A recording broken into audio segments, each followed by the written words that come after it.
सभी दर्शकों का मैं डॉक्टर अनिल पुराणिया मेरे यूट्यूब चैनल पर स्वागत करता हूं। दर्शकों, आज मुख्यमंत्री जी द्वारा बहुत ही बजट के अंतर्गत बहुत ही प्रभावशाली योजना, जिसमें प्रत्येक ग्राम पंचायत पे गौशाला, जिसका नाम ग्राम पंचायत गौशाला या पशु आश्रय स्थल जन सहभागिता योजना नाम है, की घोषणा की गई है। अक्सर हम देखते हैं कि आवारा जो पशु हैं वो हमारी फसलों को नुकसान पहुंचाते हैं।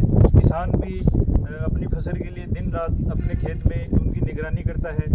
कई बार हम बाज़ार में घूमते हुए या गांव में घूमते हुए भी कई बार आवारा पशु से दुर्घटना का शिकार हो जाते हैं। इन सब से बचने के लिए मुख्यमंत्री जी ने बहुत ही संवेदनशील निर्णय लिया है, जिसमें प्रत्येक ग्राम पंचायत पे गौशाला खोली जाएगी। इस योजना के बारे में विस्तार से जानने के लिए आज मेरे साथ हैं जो जिला संयुक्त निदेशक कार्यालय झुंझुनू में पदस्थापित हैं डॉक्टर अशोक कुमार जी ढाका, जो पूरा गौपालन का काम देखते हैं। उनसे हम इस योजना के बारे में विस्तार से जानेंगे। सर नमस्कार। सबसे पहले सर, ग्राम पंचायत गौशाला जो योजना लागू की गई है मुख्यमंत्री जी द्वारा, उसके बारे में आपसे विस्तार से जानेंगे। सबसे पहले ये क्या योजना है, इसके बारे में सभी दर्शकों को आप बताइए। देखिए, देश की इकोनॉमी में पशुपालन और कृषि का काफ़ी महत्व है और किसान दिन रात मेहनत करके अपनी फसल उगाता है और कई बार हम देखते हैं कि उसकी उगाई फसल आवारा पशुओं के कारण नष्ट कर दी जाती है। और हम ये भी देखते हैं कि कई बार आवारा गोवंश के कारण सड़क दुर्घटना भी काफ़ी होती हैं और अवांछित प्रजनन भी होता है। इन सब चीज़ों को कम करने के लिए माननीय मुख्यमंत्री महोदय द्वारा बजट घोषणा में एक योजना लागू की गई है, जिसका नाम है ग्राम पंचायत गौशाला या पशु आश्रय स्थल योजना, जो वास्तव में अगर फलीभूत हो गई तो निश्चित रूप से हम अपनी फसलों को बचा पाएंगे। सड़क दुर्घटना है उनको भी कम कर पाएंगे और ये अवांछित प्रजनन है उसको भी हम रोक पाने में सफल रहेंगे। इस योजना के लिए सर कौन आवेदन कर सकता है? इस योजना के लिए जिस ग्राम पंचायत में पहले से कोई गौशाला संचालित नहीं है, वहाँ पर संबंधित ग्राम पंचायत या गैर सरकारी संस्था इसके लिए आवेदन एनजीओ और ग्राम पंचायत इसके लिए आवेदन कर सकते हैं। जी।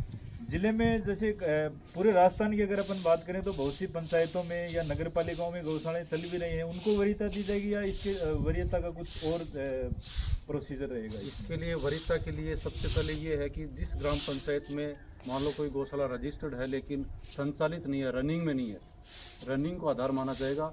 जहाँ रनिंग में गौशाला नहीं है वहाँ पे प्रमुखता से उन ग्राम पंचायतों का चयन किया जाएगा।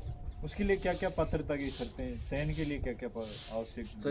चयन के लिए आवश्यक होगा कि जो एनजीओ या ग्राम पंचायत आवेदन कर रहे हैं उनके पास स्वयं की या लीज की या आवंटन की 5 बीघा यानी 8000 वर्ग मीटर भूमि का होना आवश्यक है और 200 गोवंश का संधारण 20 वर्ष तक किया जाना आवश्यक है। अगर यदि कोई लीज की भूमि के कागजात संलग्न करता है तो उसके लिए आवश्यक होगा कि लीज की अवधि 20 वर्ष की होनी चाहिए। सिलेक्शन करने का क्या प्रोसीजर होगा? पशुपालन जैसे जो भी ग्राम पंचायत आवेदन करना चाहती है, कोई एनजीओ आवेदन करना चाहती है, वो किस तरीके से आवेदन करेगी? इसकी कोई निविदा आएगी या फिर सीधा अपने ऑफिस में आवेदन करना है? क्या रहेगा? किसी भी योजना के सफल क्रियान्वयन के लिए आवश्यक है कि उसका चयन बिल्कुल पारदर्शी तरीके से होना चाहिए।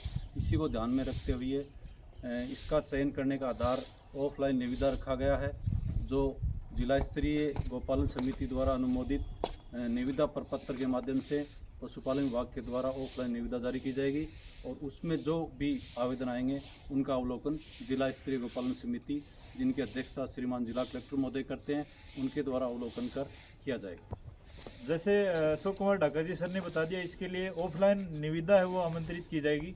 सर, निविदा किस पोर्टल से मैं डाउनलोड करूंगा? क्या उसमें प्रपत्र जैसे उसमें आवश्यक दस्तावेज क्या क्या रहेंगे? मेरे को कोई शुल्क जमा करवाना पड़ेगा? इस चीज़ के बारे में मैं जो भी दर्शक हैं, जो जनप्रतिनिधि इसको देखना चाहेंगे या जो बनाना चाहेंगे, कोई ग्राम पंचायत के प्रतिनिधि या जो भी ग्रामीण इस योजना के बारे में जानना चाहेंगे, तो आप कृपया उन चीज़ों के बारे में जो भी आवश्यक दस्तावेज हैं, किस तरीके का कोई शुल्क जमा करवाना है, निविदा प्रपत्र मेरे को कहाँ से लेना है, इन सब चीज़ों के बारे में थोड़ा विस्तार से इसके लिए मैं आपको विस्तारपूर्वक बता दूं कि इस योजना में सम्मिलित होने के लिए जो निविदा प्रपत्र है उसका शुल्क है 1000 रुपये, जो कि संयुक्त निदेशक कार्यालय में जमा करवा के निविदा प्रपत्र प्राप्त किया जा सकता है। और यदि कोई आवेदक SPP पोर्टल से डाउनलोड करना चाहे तो वहाँ से भी कर सकता है।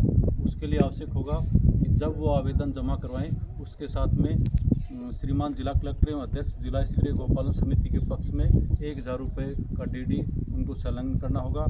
और जैसा कि मैंने बताया कि ज़मीन की जो आवश्यकता है वो 5 बीघा रहेगी और उसके साथ क्या क्या कागजात लगाने हैं उसकी एक चेकलिस्ट निदेशालय गौपालन राजस्थान सरकार जयपुर द्वारा जारी की गई है, जो मैं आपके साथ शेयर करना चाहूँगा। उसमें जो भी NGO आवेदन करेगा उसका पंजीकृत होना आवश्यक है।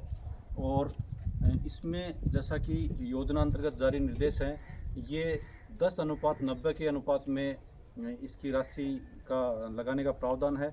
यानी जब भी कोई चयनित संस्था गौशाला या पशु आश्रय स्थल का कंस्ट्रक्शन करवाएगी तो 1 करोड़ रुपए का प्रावधान राज्य सरकार द्वारा किया गया है, जिसमें 10% राशि स्वयं संस्था द्वारा और 90% राशि राज्य के द्वारा राजस्थान सरकार द्वारा दी जानी प्रस्तावित है। इसमें कोई संस्था अगर 10% राशि लगा पाएगी या नहीं लगा पाएगी, इससे संबंधित कागजात अपने को CA द्वारा प्रमाणित करवा के और उस आवेदन के साथ लगाने होंगे। उसके बाद में जब कंस्ट्रक्शन करवाएंगे तब एक सिविल इंजीनियर की आवश्यकता भी अपने को होगी। तो जिस सिविल इंजीनियर की अपन सेवा लेंगे उसके प्रमाण पत्र, उनकी सहमति, उनकी डिग्री के कागज़ वो भी आवेदन के साथ अपने को लगाने होंगे। उसके बाद में मैंने बताया कि 1000 रुपये का ये फीस है इसका, जो या तो DD के रूप में DD के रूप में लगाना होगा। चाहे तो आप प्रपत्र जमा करवाएं तब लगा सकते हैं, या पहले DD दे के संयुक्त निदेशक कार्यालय से प्राप्त किए जा सकते हैं। उसके बाद में आपको पहले क्या, जब भी निविदा जारी करते थे तो बिड सिक्योरिटी और परफॉर्मेंस सिक्योरिटी के रूप में कुछ राशि ली जाती थी। तो इस महत्वपूर्ण योजना को अच्छी तरीके से लागू करने के लिए राज्य सरकार द्वारा जो बिड सिक्योरिटी और परफॉर्मेंस सिक्योरिटी राशि ली जाती थी उसको हटा दिया गया है। अब सिर्फ उसकी जगह अपने को शपथ पत्र पेश करना होगा। तो आवेदन के समय सिर्फ अपने को बिड सिक्योरिटी का शपथ पत्र उसके साथ लगाना होगा। हाँ, उसमें 5 बीघा ज़मीन या 8000 वर्ग मीटर भूमि स्वयं संस्था जो या तो ग्राम पंचायत या NGO के पास होनी आवश्यक है। उसका प्रमाण पत्र भी देना होगा। हाँ, उसके लिए जमाबंदी या जो भी अपने कागजात हैं वो उसके साथ लगाने होंगे। उसके बाद जब अपन कंस्ट्रक्शन करवाएंगे तो अपने पास क्या क्या मैन पावर रहेंगे और क्या क्या अपने पास इंस्ट्रूमेंट है उसकी सूची भी अपने को आवेदन के साथ लगानी होगी। और उसके बाद में मान लो कोई संस्था जो आवेदन करती है वो चयनित हो जाती है तो उस संस्था को 200 गोवंश 20 वर्ष तक रखे जाने का शपथ पत्र पहले ही पेश करना पड़ेगा। आवेदन के साथ देना होगा। और जो भी निविदा प्रपत्र है उसके प्रत्येक पेज पे जो संस्था या NGO आवेदन कर रहा है उसके अध्यक्ष की साइन और सील होनी आवश्यक है। और उसके बाद में आपकी संस्था के पास यदि और कोई कागजात हैं जो अपनी प्राथमिकता सिद्ध करने में सहायक हैं तो वो भी आप उसमें लगा सकते हैं। तो मैंने जैसे आवेदन तो कर दिया, उसके बाद किस तरीके से इसका चयन किया जाएगा? उसके बाद में देखो ऑफलाइन निविदा जारी की जाएगी जिसका प्रकाशन स्थानीय समाचार पत्रों और SPP पोर्टल पर किया जाएगा। और उसके बाद भी जितनी निविदाएँ आती हैं वो निर्धारित अवधि जब जारी की जाएगी पशुपालन विभाग द्वारा तो उसमें निर्धारित अवधि प्रदर्शित की जाएगी कि इतनी तारीख तक आप निविदा जमा करवा सकते हैं। जो ही जितनी भी निविदा हमारे पास में आएंगी हम उनको जिला स्तरीय गौपालन समिति के समक्ष प्रस्तुत करेंगे और जिला गौपालन समिति के समक्ष प्रस्तुत और जो आवेदन आए हैं उनमें से नियमानुसार दिशा निर्देशानुसार संस्थाओं का चयन किया जाएगा। निविदा आमंत्रित हो गई, उसका आपने सिलेक्शन कर लिया, जो चयनित संस्था है उसको क्या काम करवाने होंगे? देखो, चयनित संस्था कितनी राशि के जैसे काम करवाने होंगे, कितनी राशि सरकार द्वारा दी जाएगी? मैं सबसे पहले बता दूं कि ये जो योजना है वो पक्के आधारभूत कार्य निर्माण के लिए, न कि गौशाला संचालन के लिए। एक बार ये योजना सिर्फ पक्के निर्माण के लिए है। तो इसमें पक्के निर्माण करवाने के लिए 1 करोड़ रुपए राशि देने का प्रावधान है, जो कि मैंने पहले बताया 90:10 के रेशियो में है। यानी 10% राशि स्वयं संस्था लगाएगी जो चयनित है और बाकी 90% राशि राज्यांश के रूप में राज्य सरकार या गौपालन विभाग द्वारा दी जाएगी। इसके लिए सबसे पहले आवश्यक है कि हम जो भी काम करवाएंगे उसके एस्टीमेट और उसका मैप जो चयनित संस्था है वो गौपालन समिति को प्रस्तुत करेगी और गौपालन समिति जो अपने एक्सीएन सर हैं PWD उनके द्वारा उसका अवलोकन किया जाएगा। सही पाए जाने पर उसका अनुमोदन समिति करेगी, जिला स्तरीय गौपालन समिति। और उसके बाद में संस्था का जो अंशदान है 10%, उसका कंस्ट्रक्शन चयनित संस्था को करवाना होगा। जो 10% राशि का वो कंस्ट्रक्शन करवा लेगा, उसके बाद में मैं बीच में बता दूं कि इस पूरी प्रक्रिया का अच्छी तरह मॉनिटरिंग करने के लिए जिला लेवल और ब्लॉक लेवल पे समिति बनाई गई है। जिला लेवल पे माननीय जिला कलेक्टर महोदय की अध्यक्षता में और ब्लॉक लेवल पे श्रीमान उपखंड अधिकारी की अध्यक्षता में कमेटियां बनाई गई हैं जो इनका मॉनिटरिंग करेंगी इस निर्माण कार्य का निरीक्षण करेंगे। और निर्माण कार्य एक्सचेंज पीडब्ल्यूडी के पर्यवेक्षण में किया जाएगा। जो ही 10% राशि वो खर्च कर देगी उसके बाद में ब्लॉक लेवल की जो कमेटी है वो अनुशंसा करेगी कि हाँ भाई फलां संस्था ने 10% जो काम करवाया है सही है और इनको आगे की राशि स्वीकृत की जाए।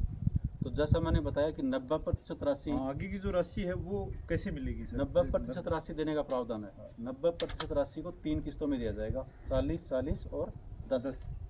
जब ये सारी राशि प्रशासनिक स्वीकृति पशुपालन विभाग जारी करेगा, तकनीकी स्वीकृति सार्वजनिक निर्माण विभाग द्वारा जारी की जाएगी और उसके बाद में वित्तीय स्वीकृति पशुपालन विभाग द्वारा जारी की जाएगी। जो ही 10% राशि संबंधित संस्था लगाती है उसके बाद में पंचायत समिति स्तर पर जो समिति है उसकी अनुशंसा पे 40% राशि की वित्तीय स्वीकृति जिला स्तरीय गौपालन समिति से अनुमोदन उपरांत पशुपालन विभाग द्वारा जारी की जाएगी। इसी तरीके से आगे की 40 और फिर 10। हाँ, इस प्रकार से जैसे 40% राशि जारी कर दी, 10% उन्होंने पहले काम करवा लिया, तो ये इस राशि की यूसी देनी पड़ेगी कि हमने ये पैसा काम में ले लिया है। यूसी बोले तो उपयोगिता प्रमाण पत्र। जो ही उपयोगिता प्रमाण पत्र जिला स्तरीय गौपालन समिति के समक्ष आएगा, उनको देख के कि हाँ भाई काम सही हो रहा है, उसके बाद में अगली 40% राशि जारी की जाएगी। इस प्रकार से टोटल 80% राज्यांश और 10% अंशदान का जब काम हो जाएगा उसके बाद में सभी काम पूरा काम 100% का संस्था द्वारा करवाना होगा।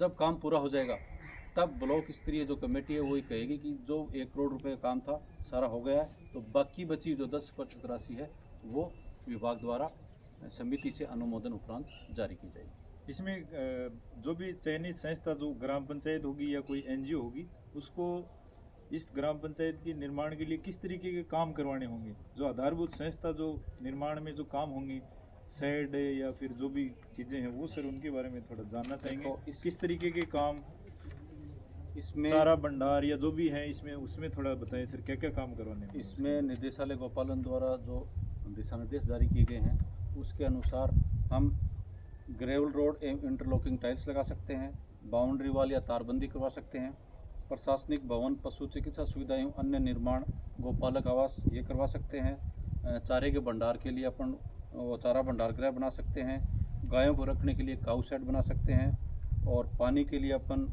अंडरग्राउंड वाटर टैंक, ट्यूबवेल, पानी की खेली, चारा ठाण इत्यादि बना सकते हैं और पानी के ड्रेनेज के लिए अपन नाली वगैरह बना सकते हैं और विद्युत कार्य करवा सकते हैं। ये जो राशि है इसमें ये काम विभाग द्वारा अनुमत किए गए।